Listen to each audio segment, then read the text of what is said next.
are ready to just follow the truth of these New Age priests, instead of doing the work to expand their own consciousness. We have galactic gurus who channel star beings from every galaxy, and because they have a channel on YouTube and a website, well, then they must be authentic. I find this confusing and hard to understand that these so-called enlightened people are not aware of their own true power or even the truth. The truth is, we don't need an external savior from the creeds, just like we don't need a man dressed in a robe descending from the clouds to save us, or a priest to give us a ticket to heaven. There is nobody coming to save us, and hiding from this hell, currently being played out powerfully by hiding in a meditation room, is futile and apathetic.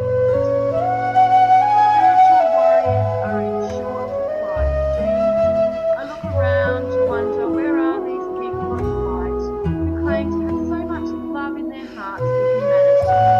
Where are the people when I see so much pain? Oh, there they are at the latest workshop meeting of Sweat Lodge, discussing amongst each other how they had such powerful meditation experiences for what the darkness means. So who is this for?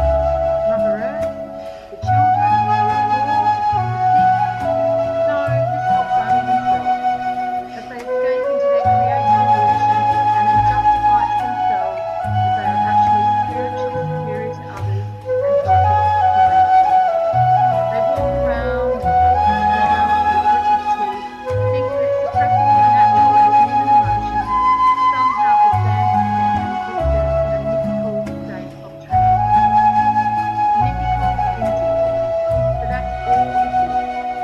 In fact, those who claim to meditate and be able to open their consciousness to extremely heightened states are not only lying to themselves, but lying to those who mindlessly follow them home like little puppies. Shamans and yogis who reach these states of enlightenment do so through years of solitude or the use of psychedelic mushrooms, not in a lounge room of those listening to the latest solfeggio frequency that they have just found on YouTube. I see the same thing in these people as I see in the ones who line up in front of the preacher on a Sunday morning to purge their witnesses. Indoctrination and infiltration is all around, and it seems New Age religion is one that has been rolled out by those with an agenda. Those who know the lies of the Bible is no longer enough to chain the human minds of some who require the centre of the universe to now revolve around them as they make their way back to Ashtar or wait for the Galactic Federation of Light to land in their backyard and take them away into immortality. Oh, but rules must be followed. No judgment of anything, no acknowledgement of the true reality in which we exist, no meditation of any type. Always remain positive, and meditate as much as possible. And lastly, always go within and create an illusion of bliss.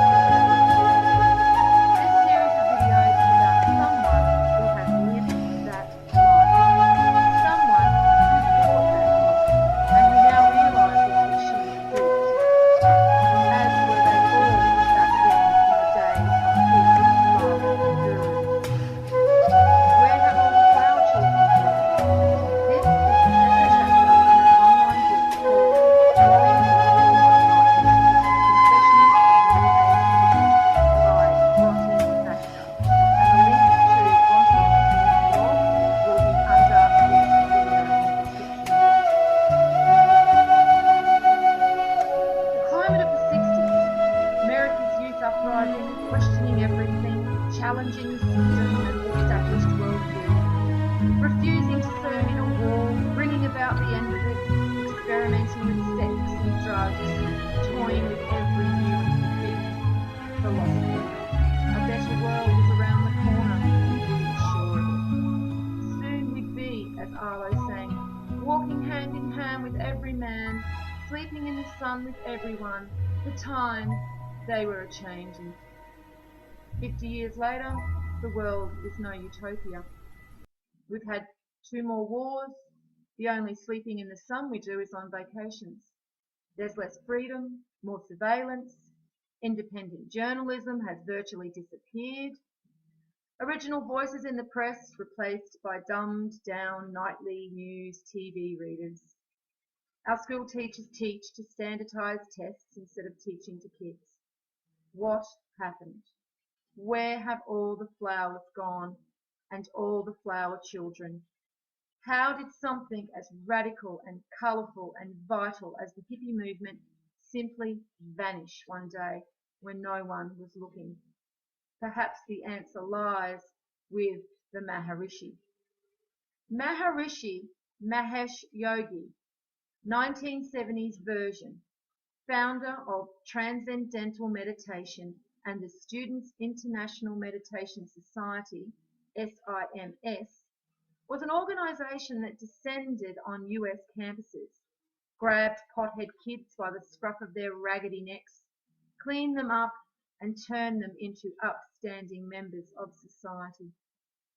Just by giving them a mantra and teaching them to meditate, it soon became the rage. Hippies converting to transcendental meditation, trading in swear words for mantras, tie-dyed shirts for three-piece suits. Most kids were recruited to become teachers, pulling in still more people. In 1975, Merv Griffin featured Maharishi on his prime-time TV show and then started Transcendental Meditation himself. First promoted by the Beatles, the Giggling Guru's meditation program grew mainstream, with courses taught in corporations and schools so executives could relax and students could focus. A virtual army of transcendental meditation teachers covered the globe, with centres in every major city, talks in every suburb. Maharishi said that world peace would happen. Better yet, an ideal world when enough people globally found inner peace by practicing transcendental meditation. I was among that army, personally instructing 350 people in the course of 6 years. I fell in love with a starry-eyed boy, and we were going to create utopia together. We preached the message of transcendence, taking the mind inward to bask in its source, the state of pure awareness from which all good things spring. We drank of those waters daily, refreshed from contact with the Supreme, returned to the world energized for more lectures and teaching. It was a glorious time. Hope was everywhere, gone with the contentiousness of our generation.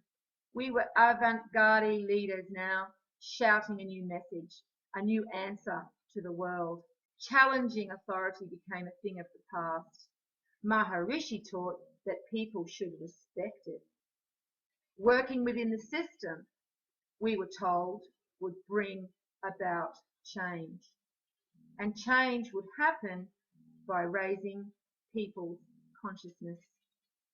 Get them all to meditate, and the problems would vanish from this earth. We truly believed it. The idea was radical, new, and to our young minds it made sense.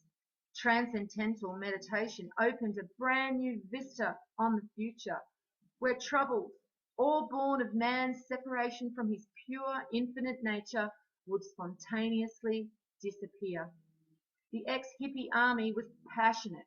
Our full love and energy went into achieving Maharishi's dream for the world.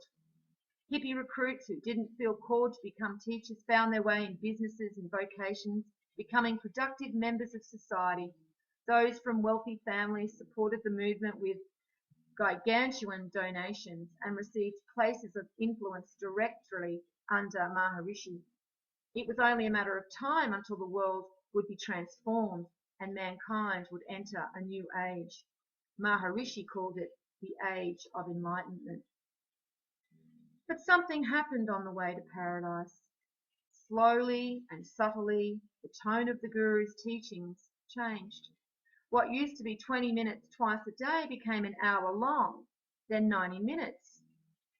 The mantras were reshaped into advanced techniques, and chanting and Vedic readings, hymns to the gods began. In a bold move, Maharishi began teaching courses in transcendental meditation siddhis, a slew of paranormal abilities which he said humans could develop. Turning invisible was one of the siddhis. Levitation was another. People took the siddhi training, told that it would elevate their consciousness, but instead of flying, people were bouncing around cross-legged on foam rubber mats on their posteriors. Flying is coming, Maharishi promised. Keep practicing. Frog hopping is only the beginning stage. No one turned invisible, and no one demonstrated the other special abilities the several $1,000 siddhi courses were supposed to teach. At the time of this writing, 30 years after the inception of the transcendental meditation siddhis, no one in Maharishi's organisation has yet demonstrated any levitation beyond frog hopping. Meanwhile, the movement snapped photos of smiling butt bouncers caught in midair and plastered the pictures on posters and flyers as advertisements. Come learn yogic flying. Transcendental meditation teachers who completed siddhi training were called governors of the age of enlightenment. Because Maharishi said our elevated consciousness would regulate negative tendencies in the world, governors were told not to reveal to transcendental meditation teachers or meditators that butt bouncing was all that was going to be achieved on the siddhi courses to date. That would spoil the innocence of the new initiates, inferring with their ability to learn. For the first time, more than a few disciples started questioning. Why was transcendental meditation deceitful in its advertising, pretending that people were flying? Why were we asked to pay thousands of dollars for something that didn't work? And how had simple meditation techniques that were supposed to be all we needed for cosmic consciousness got so complicated? Originally, we signed on for a non-religious relaxation technique, practiced a few minutes twice daily as an adjunct to dynamic activity. Transcendental meditation had its roots in Hinduism, but we had ignored that. As teachers or initiators, we had to perform a puja, a ritual of offerings performed on an altar before a picture of the Guru Dev Maharishi's master. We were ordered to do this in the presence of every new initiate before dispensing their mantra. We were to kneel down and bow before the picture, making a hand gesture to indicate that the student was expected to kneel down. Now that is going to be part 1 of this series, and I will be back with part 2 shortly. Peace out.